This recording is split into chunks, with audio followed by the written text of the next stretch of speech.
And it says, to all intents and purposes, as John Lennon might have said, we are live. We hope. Indeed. Morning, folks. Hello, everybody. Hello. Greetings. So happy second Tuesday of January. Glad to report that the fires are subsiding and lying down in California, but all of our Houston friends are covered in 5 inches of snow this morning. The airports are closed and everything. Yeah. They're closing today. And Houston is such a busy town. I mean, it's massive. So, but we have a guest all the way from Liverpool today. Jolly old Scousland. Across the pond. Jackie is a hardworking, lovely girl who, she's a Beatle expert. She's a member of ITG, the International Tour Guide Association. And she not only does tours of Liverpool, which we'll talk about, but she also does the Northwest, Wirral, the Lake District, all of that. So it's absolutely wonderfully gorgeous greenery and all Fab Four things. And without further ado, live from Liverpool, here is the lovely Jackie Spencer. Hi, Jackie. Hello, Jackie. Hello, everyone. Good morning. Hi, or good evening it is for you. Yeah, it is 7:30. Oh, well, it must be time for a beverage then. Yeah. Oh, yeah. It's drinking time. Cheers. Cheers, clink. Well, that starts us off in good form, doesn't it? I'm worried that the people watching might need subtitles once we all go into full-on Liverpool girls. Yeah. Hi, Joanne. Yeah, absolutely. Yeah. Diana's there too. Yeah, I should have asked StreamYard if they subtitle Scouse. It might be a language that they haven't figured out yet. Probably, yeah. Yeah, we have Ruth has a client, a chef in Houston, and he was in an English tea shop somewhere in Oklahoma or Houston or something. Yeah. And he was buying McVitie's biscuits last Sunday with his wife. His wife wanted McVitie's, so they drove him to get some of these. And the lady had an accent, and he said, "Are you a Scouser?" And he said, "Some of my best friends are Scousers." She said, "No, it's Scousers." She put him right, and he said, "Hang on, while I get Paul McCartney's stepsister on the phone." And she's like, "That'd be right, yeah." But then it's confusing because the Mersey is the Mersey. And That's so right. It's confusing about where we use our C's and S's and things. I'm saying it hello to there's loads of people I know coming online there. Good. There's Ashley, so Joy, Joanne's there. So hi everyone, it's lovely to see you. Good. Absolutely. So you've done a tour today, you were telling me, even in the snotty weather. Oh yes, snotty indeed. So I do a regular coach tour for a company called Kentucky. It's like 50 people on a coach, all under 35, and so I have to kind of educate them about the Beatles rather than they already know it. But today the weather was that very drizzly Liverpool weather that makes your hair go rubbish, and so it's not my favorite weather at all. No, in German they call that Nieselregen, needly rain. Yeah, or needly rain. We just call it drizzle. For shizzle. So that's Kon-Tiki, but we're not here to talk about them because they're a giant company. But we want people to do the Jackie Spencer Beatle tours now, don't we? So how did you first get into this? I mean, you don't look your age, so people will You can wonder. lie about it. No, but people will. Well, I was a travel agent in Liverpool for many years. As soon as I left school, I was a travel agent. And I was always sending everyone away from Liverpool. And I saw this ad in the paper one day that just said, do you love your city? Do you like to meet people? Do you speak clearly? 2 out of 3 ain't bad. And so I applied and became a Blue Badge tour guide. And it takes a lot of work, and it's expensive as well to do this training course. And I've got my badge there ready to show you. Wonderful. It's not a legal requirement in the UK to do the Blue Badge, but I did it, and that was 30 years ago now. So it's a big year. Really? 30 years. Is that something you have to renew, or once you've done it, you've done it? No, once you've done it, you've done it. They kind of quality check you every now and then. Right. But it's for life, I suppose. And it's opened up so many doors for me. And it was just a hobby at first. I still worked in the travel agency, but it just grew and grew. And now it's become pretty much part of my life. It's cool. Yeah. Because in the old days, when we left Liverpool many, many moons ago, it wasn't this huge million dollar industry that it is now. You know. No, and it started at the age of 2. Actually, it started off in 1984 when there were terrible doldrums in Liverpool, when Liverpool was on its knees, and then they appointed a minister for Merseyside and regenerated Albert Dock. So that was the kickstart. I came along in 95. But the big thing that was a big resurgence in tourism in Liverpool was 2008, when we were the city of culture for Europe. So that was a big deal. I kind of liked it in between. Now it's very touristy. It's full on tourism with cruise ships coming in and everything. I kind of liked it when it was still our little secret. You live down near the Albert Dock area, right? So I live on the waterfront, but I'm actually from Aintree, so I'm North Liverpool like you two. So people don't realise, unless they've done a big tour, that Liverpool's a really big city, and the north and south are a little bit different, aren't they? So there is a bit of a north-south divide. And as far as the Beatles were concerned, it was only really McCartney that had the north thing. So Angie and I, no, sorry, not Angie, Ruth, we were all born in the same hospital, weren't we? In Walton Hospital. Yeah. Do you remember which ward you were born in? I have no idea. No, my mum might remember. She's probably watching. I was born in B3, and coincidentally, so was His Majesty. Right. Well, I'll tell you what. If my mum's watching, she's not that good with the internet, but my mum's Marie Downey, and if she pops up and tells us what ward we were born in, mum say it's B3. That would be funny. What month is your birthday? July 51. Yeah. So and I'm February 60. So we missed each other by inches, but we probably went to the same playgrounds and same parks for our jam buses. Definitely. I mean, I always remember the swimming pools up there. That was the only leisure you had, really. You'd go to the baths, wouldn't you? And Nogsy, Norris Green Baths. Nogsy. One that we used to go to. Wasn't that where you nearly drowned? I nearly drowned there. We went. Oh no. Yeah, the school took us for our first swimming lesson. Yeah. And first of all, we had to get a bathing suit, and my mother knitted me one. I looked like a bumblebee. It was black and orange stripes going that way. I was a little, and that's one thing. And of course, once I was in the water, the wool just stretched. It was funny, I was just watching a documentary about Billy Connolly, and he said exactly the same thing. He walked in with swimming trunks that were knitted, and they were. How funny. Yeah. Well, by the time me and Ruth went to the baths, we had proper, like nylon costumes. Oh gosh! Yeah. So I remember the ones with the little the elastic ruching in the back, so and a little frill around it. A little frill around it, I know. Good God.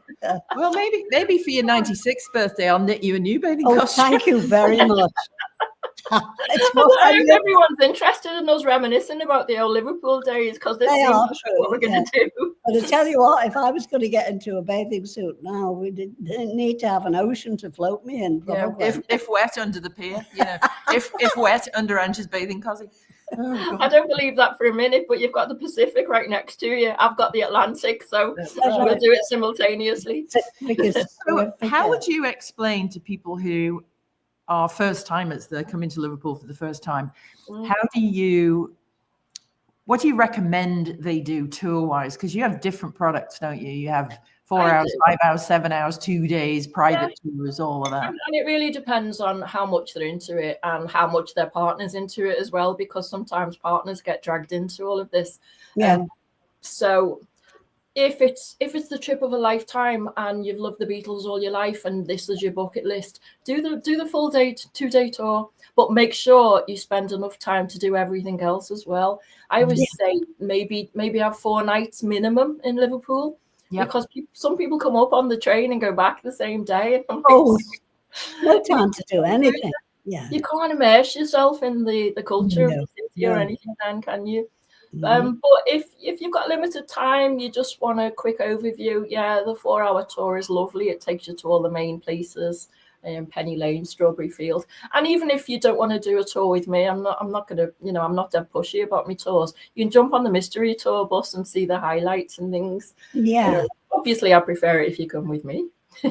Thanks, because you can also, for a little bit extra, you can also add on a meet and greet with people like Frida Kelly and so on your tours, can't you? Yeah, and that is a real highlight for people. Oh, I'm sure it is. Yeah. Frida and Colin Hanton from the Quarrymen, they'll both be on my tours. Yeah, smashing. Yeah, Frida won't be watching. She doesn't do social media. No, I know. We've been trying to get her on. We'll talk about her while she's not here.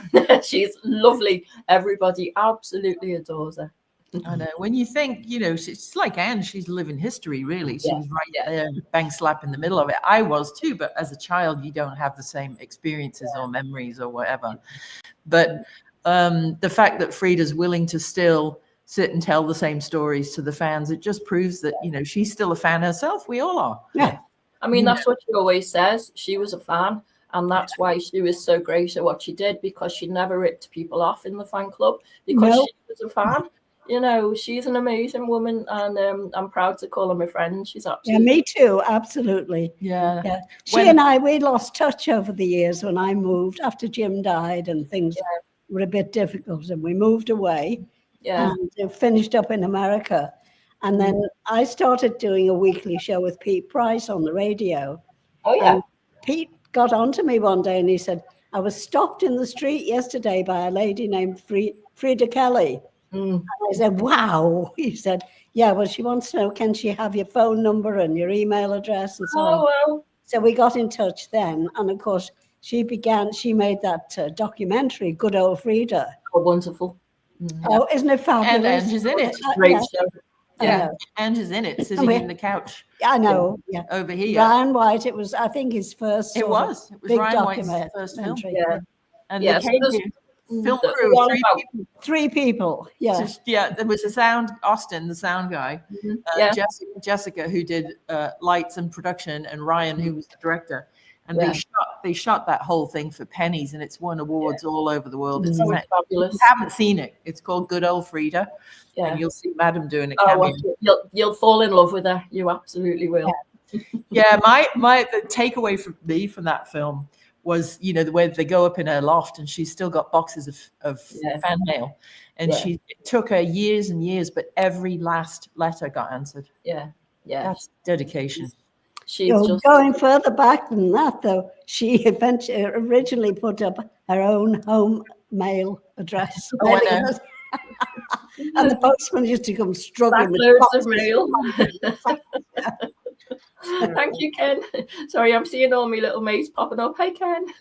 Ken Solomon there. I know. Yeah. So when you first sat down to design your, I'll call them products, your tours, there's such a large list of places to go. Madam's got a book out called Ticket to Ride, which is lots and lots of these places, and each one of them, Martin, my husband, faithfully, every one of these has got a QR code so you can scan, go to a page or whatever. How, on a list that long and longer, how do you decide what goes into what package? It must be it's been a very, very organic process, I suppose. I started off on the mystery tour, to be honest. I was a tour guide on the Magical Mystery Tour, which was fantastic, but I saw that people wanted a bit more. And so I started working with drivers doing private tours. Yes. So you'd hit the highlights, but then you'd find in between one place and another, there was another little gem that we'd squeeze in. And so I try to be, people think you just throw these together. I try to be really efficient with the actual journey itself. Yes. And, when people just say, right, I only want to see this, this, this, and this. I'm like, well, we can do that, but you're missing out on the whole story, because it is a round story. Yes. I'm seeing a lot of people here who've done the tour. It's all choreographed. It's all, it's got music, it's got films and things. And it's, they've just evolved over the years, and then people keep wanting more. And so I find more like the Wirral tour. So, so when I go over to the Wirral, I've even added a new spot now, which is Beverly Drive. Oh, our old house. 20 Beverly Drive. Yeah. So I've only been a couple of times. I know Joanne's watching now. So Joanne, we took. I said, she said she knew you from the tea and everything. So I said, well, tell you what, I'll take you somewhere different. And we went to Beverly Drive. And so it's the little nitty gritty places that some people would think, why the hell is she taking me here? But the thing is with us, I'd like to say us Liverpool girls are dead intuitive. You know, we can read people's minds sometimes, can't we? We're like little in a way. Minds and tea leaves. So once you meet people, you can suss out whether they're really into a deep conversation or whether they just want superficial, and you go with what your intuition tells you. You know. Mm-hmm. Yeah. I was telling Jackie the other day when we were doing our technical test setup that Beverly Drive, there used to be, I don't know if there still is, there's a little cutting pedestrian, like a walkthrough thing to Telegraph Road. And is the Glegg Arms still there, and the Devon doorway at the roundabout? The Devon doorway is. I've not seen the Glegg Arms, but I've not looked for it. So the Devon doorway is still there at the top of the road. The local pub. So we used to go to the Devon doorway for afternoon tea, and oh nice. Yeah, it was fun. I'll look up the Glegg Arms next time I'm over there. Yeah, it's probably a Weatherspoons or something now. There's probably. Oh, it's still quite posh over there. They don't have that many Weatherspoons. There's one in West Kirby. Okay, all right. Well, that's where I went to school, West Kirby Grammar, and Julian Lennon went to Coldy Grammar School, and they lived in, Cynthia and Ange were both born in Hoylake. Yeah. Were you born in Hoylake? Cynthia was actually born in Harrogate, but she was raised in Hoylake. That's right. She grew up in Hoylake. Ange was born on Cable Road. Grosvenor Road, Hoylake. Grew up on Cable Road. So we go to Trinity Road. Trinity West. I'll send you the details of where I was born in case you're interested. Yeah, we'll have a look at that. I actually got a picture that Pete Price took when he and I went on a little drive-by when I was over there to launch the first book, in 13 years ago, would you believe? Wow. God, amazing, yeah. Amazing. Yeah. God, I must be getting old. Yeah, so I used to get the school bus from the roundabout by the Devon doorway to West Kirby, and Julian would get on like 5 stops before the school. Oh, yeah, we used to take, and then he'd get off at Coldy, and then us girls would go down the hill into West. You were part of, Julian and you must have. We grew up together. Yeah, I used to think he was a pain in the ass because she'd say, like an annoying little kid, was he? Well, he's 2 years younger than me, and when you're 9 and some boy of 6 3/4 is coming over for tea with his mum to play, you're like, oh God. She used to say, do I have to play with him? And years later she'd say, why on earth did I say that? Why on earth do I have to play with him? 2 guitars and go in the back garden? We should have.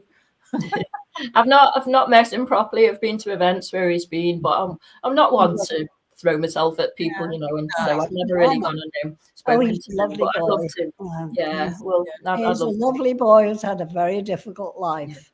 He's made the best of it, though. He's very talented. He's in a good place at the moment, isn't he? He is, yes. And he's got his White Feather Foundation, which they are helping out with the California wildfires. That's right. Yeah. I love that foundation. I've got a few shirts and things from them. Yeah. Ken say Jackie knows all the pubs, and Joanne's just said about me squeezing in the places. So sorry, I'm looking at everything here. Yeah, Ken, I do take them to a lot of pubs on tours. I remember taking my husband Martin. He's one of them Germans, they bombed our chippy, And I took him to Ye Crack for the first time, and he's like, "Wow, it's just it's just a brilliant place, isn't it? It is lovely. It's just like frozen in time, isn't it? Yeah. Are there still any Yates's wine lodges? Oh, they've gone posh, haven't they? They have champagne. Well, the only Yates's I know now is by where the Nem store used to be on, by Blackler's. Yeah. And so that's the only one I know there now. But I'll tell you, the pub I'm interested in, Angie telling me about, is the American Eagle, where Auntie Dill used to run. Dill and Bill, yes, that was when we were there. It's a Sony, isn't it? Number 1 Paradise Street. It was called La Côte Brasserie. It was a French brasserie. It's the Côte Brasserie still now, next door to the Gordon Ramsay's place or whatever. Yeah. The Eagle's still up on the wall, isn't it? Yeah, it's still there. Dill, Auntie Dill, who was born, she and I almost shared a birthday, Feb 16th would have been hers. And Uncle Bill and the 2 boys lived upstairs from the pub. So they were hands-on landlords all the time. I always remember Bill at the end of the night, he'd say, okay, he'd ring this big brass bell over the bar. Clang, clang, clang. Last orders. Come on, I've had your money now. Sup up and sod off. Or his other closing line would be, he'd ring the bell and he'd say, "I'm Bill, I'm the landlord. I live upstairs. I'm home and I wish you all were." Sounds like a typical Liverpool landlord. Yeah, absolutely. I think it's their son who's now the High Sheriff of Liverpool. Could be. Yeah. Johnny Moen. Johnny, Yeah. John So Moen, MBE. I don't even know what the High Sheriff does. I don't think he walks around in a Stetson with a holster. Oh, but maybe. That's a lot of frock. I was reading up on it actually for another project that I'm working on with somebody in that echelon. And he is responsible for, it's sort of like an ambassador for bringing businesses and creating jobs, Merseyside and what have you. And John Moen, he was formerly with, Cousin Johnny was the head of international marketing and business development for Wedgwood, the brand. And then before that, he was with Waterford Crystal. He was in Ireland. Then he moved to Sydney, didn't he? He lived in Australia. So. Yeah, and then he moved. Family, aren't they? I know. I must track him down. Johnny Moen is a funny. He's a chip off the old block. He's just got his dad. Well, look it up, because I think he's just been awarded this huge title in Liverpool. Reading all about Cousin John. Check him out. Yeah. He's John Moen OBE or MBE or CBE or something. Yeah. I just want to check, can everybody understand us? Because when Liverpool girls start talking, we go more into the Scouse accent. Never know, kiddo. Everyone understands us. Yeah. So I believe you met my dear friend Joanne Grubbs. She was on. She's on here now. Seen her popping up. Yes, that's right. I wrote and told him. Yeah. We were going to have you on. She does these most amazing teas, and she also does this old German craft called Scherenschnitte, which is scissor cutting. And she made us this beautiful little paper Christmas tree. And it's just out of regular sheets of paper, but the way she cuts the candles and the angels and what have you. Oh, it's and when you open it up, you stand it up. It's 2 sheets of paper. She sews them down the middle, and it makes this like 4-piece. It's flimsy as all get out. She showed me some great pictures of some of the teas and the art that she does. Absolutely beautiful. No, it is absolutely. We had a lovely couple of days actually on the Mersey ferry, and a lovely day because we only did the Wirral tour together because she'd done so much before. Right. We had a lovely time on the ferry and all of that. Yeah, she was staying at the Casbah. And I think she's been there before too. She's been to Liverpool before. So now the Rogue Best and the Casbah Coffee Club and the Casbah Suites, now that's part of your Ken's like, what accent? All right, Ken. All right, Ken. So is the Casbah part of one of your tours? Can people elect to go and do that? Yeah. The tour, I do like the basic tour. Just go South Liverpool, Penny Lane, Strawberry Field, the homes and things. But there's a tour I do called Here, There, Everywhere, which goes outside the Casbah. But the best tour is one where you go inside and Rogue Junior meets us and takes them around. I go for a coffee because I've heard his story too many times. But Rogue takes them around the Casbah. Or in the case of Joanne, I can meet them out at the Casbah. If they're staying the night, we'll start our tour there because they're all chauffeur driven. I have lovely drivers who I work with, and they pick me up and we go and meet the guests wherever they are. I mean, I think for people who have the means to do it, that's the best way to do it. You don't want to be shuffling on and off a bus and waiting. If your seat's in the last row, you're the first on, last off, aren't you?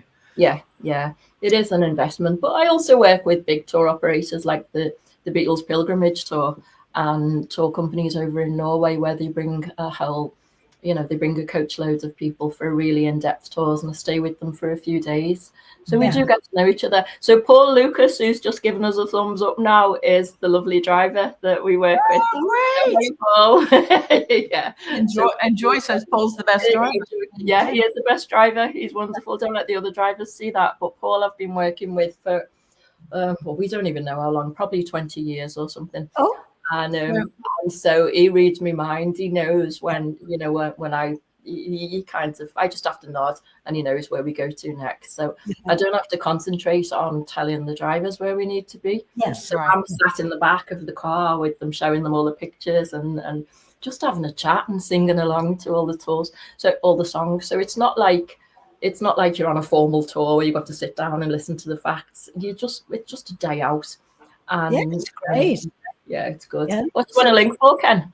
So Ken, if you look across the red thing scrolling across the bottom, you will see Jackie Spencer Beatle Tours. You will see Jackie's link going around and around and around. You must be asking for a link for something else, because I know Ken very well. So Ken Solomon brings football groups over. He's a red. Ken, have you noticed the background's purple? Ken is a red, and he brings groups for Liverpool games, and then they all do tours with me as well. So Ken is a good friend of Frida's, and we work together a lot. Oh, great. Great. Yeah. So yeah, if you let us know what link it is you're after, then we can shout it out. Now, Absolutely. I suppose Liverpool has changed a lot since you began, hasn't it? Yeah, it's changed an awful lot, and although it's mostly for the better, Paul, it's gone a little. It's gone too touristy, in my opinion. Now, Yeah. it's lovely, but it's gone very, very touristy. Yeah. Sometimes it's too busy. So my advice to everyone is to come off season, maybe come in April or October or something, and don't come over weekend, and especially when there's not a Liverpool, when there's a football game on, because the hotels double, treble in price. It's too busy around Matthew Street. So come midweek and come off season if you can. And also check all the big cruise ship schedules to make sure they're not docked in. Yeah, because when 3,000 people all turn up at the Beatles all at once, it really bugs me, because people have started queuing for a picture at the statue now, and I don't have time to queue for anything. And so sometimes there's a queue right the way back to the Mersey ferry terminal. And so I just flash my badge and go, tour guide, and take a quick picture and get off again. I'm very fond of the Guide Liverpool, Jay Hines publication. Yeah, they do. I always tell people to go and have a look at that when they're planning a tour. So Diana's asking. Yeah, Diana, I was brought up in Liverpool, lived here all my life. Not like these two who left. Yeah, sodded off we did. No, actually, we were sodded off. We didn't have a choice. That's another story. Another story for another day. Another day. Yeah. No, Ken was asking for a link for Joanne Grubbs and her trees, but I don't think Joanne has a website. If you do, she's Joanne, on Facebook though. No, she's in here. She's in the chat. So Joanne, if you have a link where you sell your Scherenschnitte on eBay or Pinterest or whatever, send it to me, Joanne, and I'll send it on to Ken. Or pop it in the chat, either one or both. Yeah. That would be great. Absolutely. Rogue Best is on. Yay! Hello, Rogue. Hey, Rogue. Hi, Rogue. Hey, you're the proud dad. Your ears must be burning. We were just saying what a lovely fella you are. I wasn't. No, that was his son we were talking about, not him. Oh, yeah, no, I know, Rogue Jr. No, but I'll tell you what, Rogue's got a fabulous star of a daughter on Broadway As now, well, hasn't he? He must be so proud. Yeah. She's doing very well. He makes some great babies, that Rogue. Yeah. It runs in the family like wooden legs, isn't it? It's a long story with a long family tree and that, but Rogue's kids and my kids have the same great grandparents. We need to draw a family tree for it. So my kids have got them genes too. Yeah, you're sort of Scouse cousins then, aren't you, really? Yeah, that is absolutely wild. Yeah. So you also go a bit further afield, don't you? If people want to go to the Lake District or what have you. What does that entail? So if I go to Wales, the Lake District, and Haworth in Bronte Country, Yorkshire. And the reason I've looked at places that are less than 2 hours away from Liverpool where we can do it in a day trip, and places that I like to go to. That's the only reason. I like a lovely day out. And so the Lake District, I did one recently, and we go up to Windermere and we take the ferry across, and then we get the vintage train back. It's lovely, isn't it? Beautiful. Yeah. And then we go up to Beatrix Potter's house, and we just spend the day around the lakes. And so that was absolutely lovely. One of my favourites is going to Yorkshire, where the Bronte sisters came from, because that's a real passion of mine. In fact, hang on, I'm pointing the other way. That picture there, it's playing cards that I got when I was last. Actually, I got that from the Lake District, funny enough. But it's Heathcliff and Catherine, because Heathcliff of the Brontes was from Liverpool. He was a Scouser. Really? Yeah. And then I do a Beatles tour of the Wales. when we'll go to, we actually drove quite close to where you got married, Angie. Oh, yeah. Harrog. Yeah. But we go mostly to Bangor and Portmeirion. And Portmeirion's lovely, isn't it? Yeah, it's beautiful. Yeah. It's Portmeirion's Mike McGear and Rowena's favourite spot. Whenever they get do a weekend, they'll pop to Portmeirion. Well, George had his 50th birthday there and things. And so these are all places I love. And so I want to share them with people. Yes. And, Oh, Nancy, you can understand us. You've been here plenty of times. Of course you can. Yeah. Well, Nancy's just reminded me that we do a day trip to Chester as well, because there's lots of really nice Beatles connections in Chester. Oh, that's right. Yeah. So everything we do has got, I take you to other places, but there's always a little bit of a Beatles flavour. I find all the connections. Yeah, there was a time Paul brought John Lennon home to Rembrand for the weekend. Yeah. And they decided they wanted to go to Chester. Antiquing. But yeah, they wanted to go on the bus. And Jim said, you can't go on the bus. It's like 1967 and a half, you know. So give us some old hats and old raincoats. So Jim went out in the garage and in the greenhouse. In the shed. And he found them two real ratty old raincoats, trilby hats, or fedoras, they call them in England, in America. And he had some pairs of glasses, so he punched the lenses out of those. So they just had the frames on with no lenses in. And I drove them up the road to the Crossville bus station on Telegraph Road, put them on a Crossville bus to Chester. Well, many hours later, they came home in a taxi, a little bit the worse for wear. They'd stopped off at one or two little, plenty there. For a little They'd been to Chester, yeah. Yeah, and Paul said, this was on a Friday or a Saturday. It was John said, there'll be stuff arriving. Yeah, there'll be a van coming. We bought a pile of stuff, and it'll be coming here. It was just some like estate sale auction. Somebody had died. It was like the antique shop, because I know there's a story about them going to antique shops there and buying all the stuff. John bought a big crucifix, massive. Oh, wow. Crucifix. And Paul bought a pine bed, which when it arrived was riddled with woodworm. My dad was like, well, that's not going in the house. Put it in the garage. Put it in the garage. We'll get somebody to come and spray it.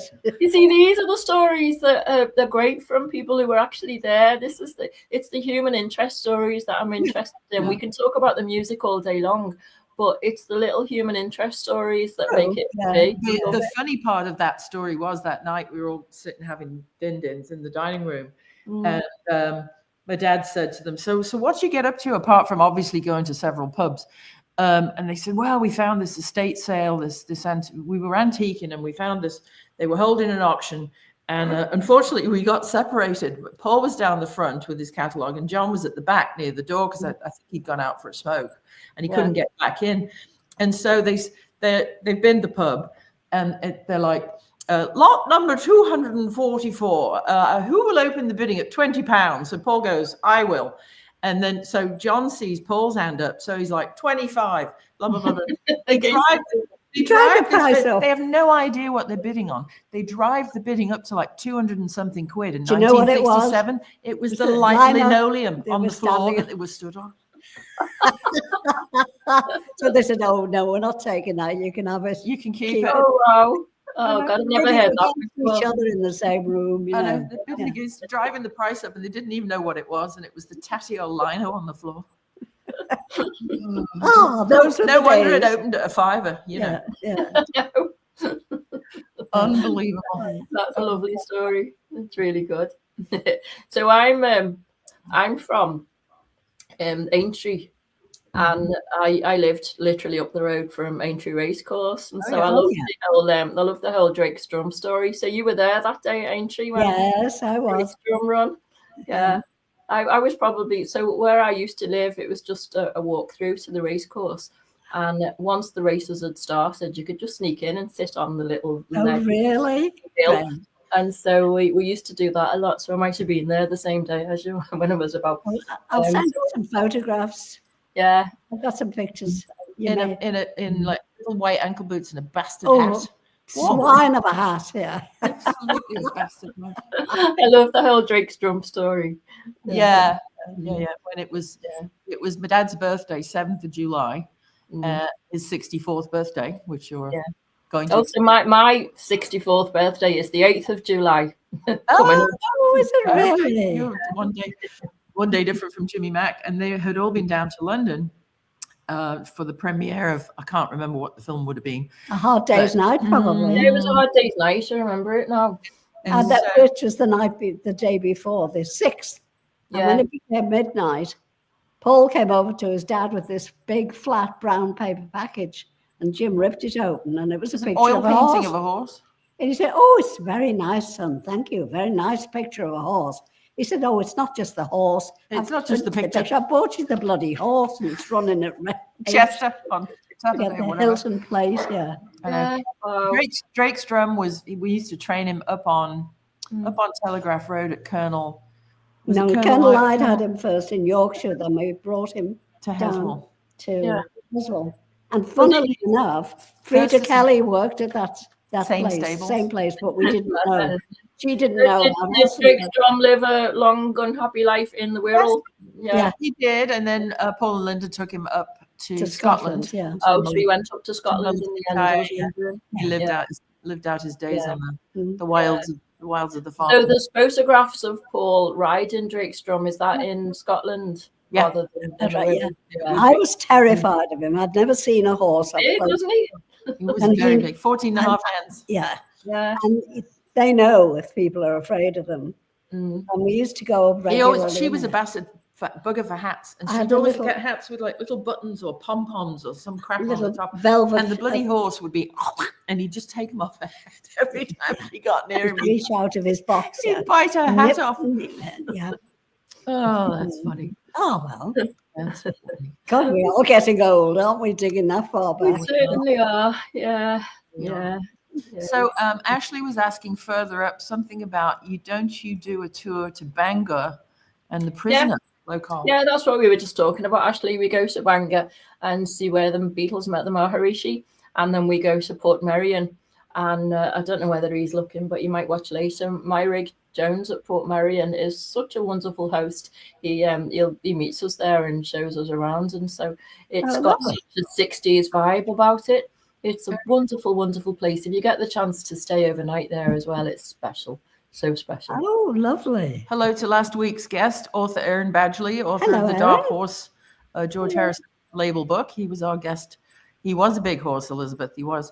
I only rode him a couple of times, but boy, he was a powerful machine, that Drake Strum. Did he have a nice temperament? He was, yeah. I mean, I would have only been like 6 or 7, probably 7 or 8. Yeah. And they'd have to lift me up and put me on him. But he seemed to know when there was a jockey upon him, and he seemed to know when there was a child. Yeah. He had that horse sense, I guess they call it. Horse sense. But I was telling the story the other day. If Rogue is on, the common bond we have with each other outside of the Beatles is that the backstory to the whole Casbah and Mona and jewelry, whatever. Lester Piggott was the jockey that sort of turned Mona's whole situation around, and Lester Piggott was the same jockey that rode Drake Strum to victory in the race before the Grand National. Wow, I never knew that. Yeah. Well, see, I'm learning loads today. This is really cool. Wow. We'll send you an invoice. There's so many little twists and turns where everything's coincidental, isn't it? But there's no such thing as coincidences. No, there isn't. No, I call it fairy dust whenever we're on tour. And, I know where I'm going on the tour, but I let things kind of happen as we go. And we might bump into Colin Hanson or Julia Baird or something, and I call it that fairy dust. Yep. Liverpool is absolutely sprinkled in fairy dust. It's a magical place. I really believe it now. And the more I get into this, the more I believe it, I mean, today I was down Matthew Street and at Rogue's Place, if Rogue's looking, there were a whole school load of a class of Chinese children who had all made posters for a new initiative they've got there, which is it's Prepare for Peace. They're going to have a whole peace wall of paintings that children have done from all around the world, and they're going to put them in a book together, but they're going to be displayed in the museum. And I just happened to bump into the ambassadors there, in Tim and Robin, And that was just by chance, that when you, I don't know, just this magic happens all the time. It's wonderful. And they say ley line runs down Matthew Street, and the magic is definitely there. Oh, really? There's a ley line down there? Interesting. Totally. Yeah. Well, and just the whole fact that how does Ange wind up in the good old Frida film? Because Frida bumped into Pete Price in the street, and she was on the radio, And Pete Price used to come to our house. He didn't do Beatle tours, but when he was the MC at the Shakespeare Club, the Shaky in the 70s, I suppose, late 60s, early 70s. I mean, I've known Pete since I was about 6, I think. Probably. He was the first gay man I ever knew, and I thought, oh, that's cool. Because nobody was out and about in the old Brian Epstein days. You just buckled that up. You couldn't be, could you? It was illegal. It was illegal, yeah. But Pete used to say to whoever was coming into the Shakespeare for a week, whether it be, the New Seekers or the Mixtures or, oh God, even Freddie Starr, who lived very close to us in Heswell, he would ring Ange and say, can you ask Uncle Jim can I stop by for tea on, such and such a day? So-and-so wants to, meet Paul's dad, and they're huge fans and whatever. So Pete Price brought, oh my God, so many celebrities to Rembrand, to our house, because we were sort of part of his unofficial tour stop, and we've been friends ever since. And because of that, Ange and I wound up on his radio show, and that's how Frida Kelly got back in touch, because she doesn't do Facebook. So, it's the universe at work. The fairy dust is... I've used this word 3 times today. It's serendipity. It's happening. Serendipity. We go to Rembrand, but one of the things I'm really tough about is being respectful. Privacy. So we go to Rembrand, but we do it very surreptitiously.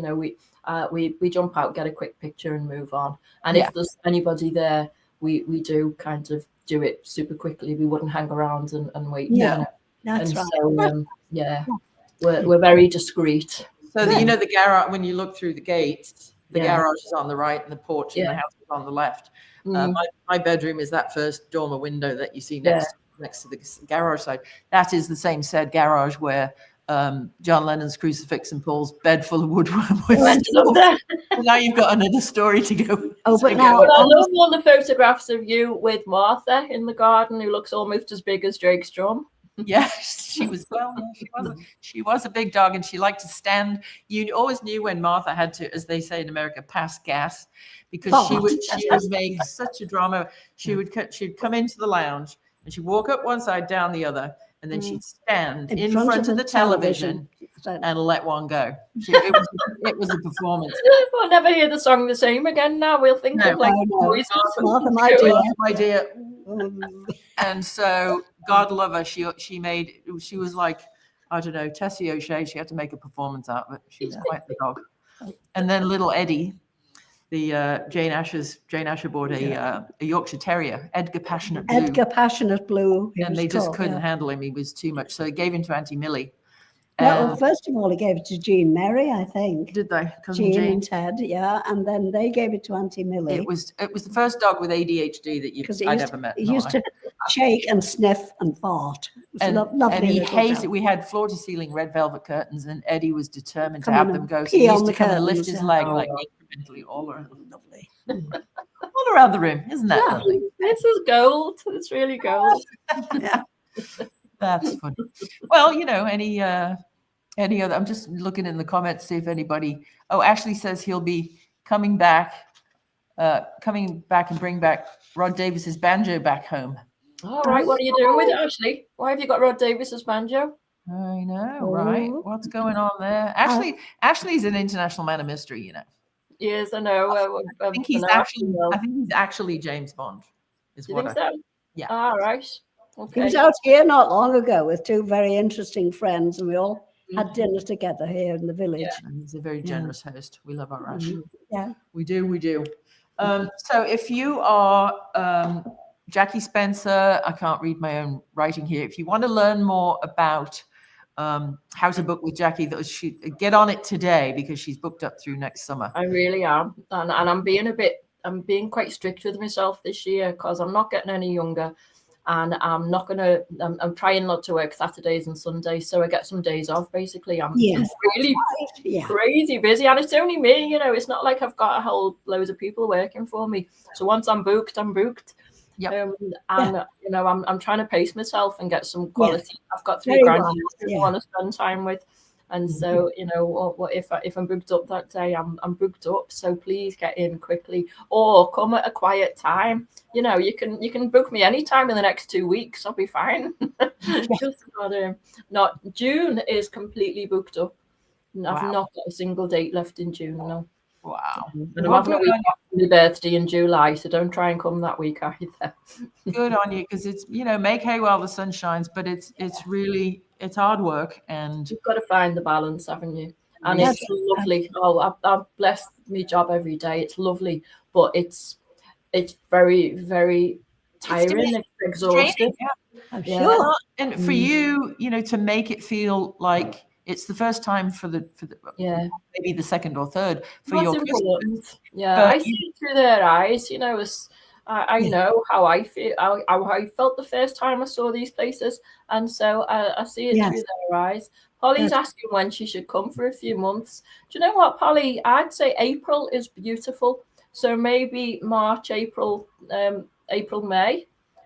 April is when all the spring flowers come out in England, and springtime is absolutely gorgeous. Yeah. Or even, you know, sign of October, November, December. Yeah, it's cold, but it's also beautiful. You get the gorgeous crisp skies and the autumn leaves and things. I just avoid June, July, August. Unless you're coming for the Beatle Festival, because it's packed. It's full on. It's full on. You've got the kids off. You've got everywhere. There's queues for the Beatles statue, you know. And so, Trisha, September, October's good. It's a good time. And if you wanted to do, Polly, if you wanted to pop over to Munich for the Oktoberfest, that's the last 2 weeks it's the last Saturday in September, and for 14 days. So, you know, you could do a side trip to Oktoberfest, but it doesn't take place in October. Check the dates. It starts in September. So you could do, as per, I'm going to be a shameless hoe again, in Andrew's Ticket to Ride book, there's Liverpool, London, and Hamburg in here. Yeah. So you could, if you went to Europe for 3 months, you could hit 3 Beatles spots with Liverpool, with Jackie. And you know, really good advice is to look at the flights from Liverpool Airport, because you can fly all over Europe from Liverpool on budget airlines. You have to pay to take your bags and things, but you know, it still works out cheap. So you can fly from Liverpool to Salzburg, for example, if you're a Sound of Music fan. Look at Liverpool as your base rather than going down to London for everything. Or Manchester, which is, you know, it's 50 quid to get there in a taxi, isn't it? Yeah, Liverpool Airport's amazing, and it's so quick, and it's called John Lennon, and it's got pictures of the Beatles all over it. It's got a yellow submarine outside. That is great. Well, our regular viewers will know that we, the Limerick lady here, who has another book called Liverpool Limericks, always comes up with a little special thank you limerick for our guests. So cheers to you, Miss Jackie, and much success. And thank you so much for making the time, because I know you've been out full on all day. Been busy today. And here we go. Are you sitting comfortably? I'm excited. Then I'll begin. A 1, 2, 3. Jackie Spencer's the guide you'll adore, with Beatles tours rich in folklore.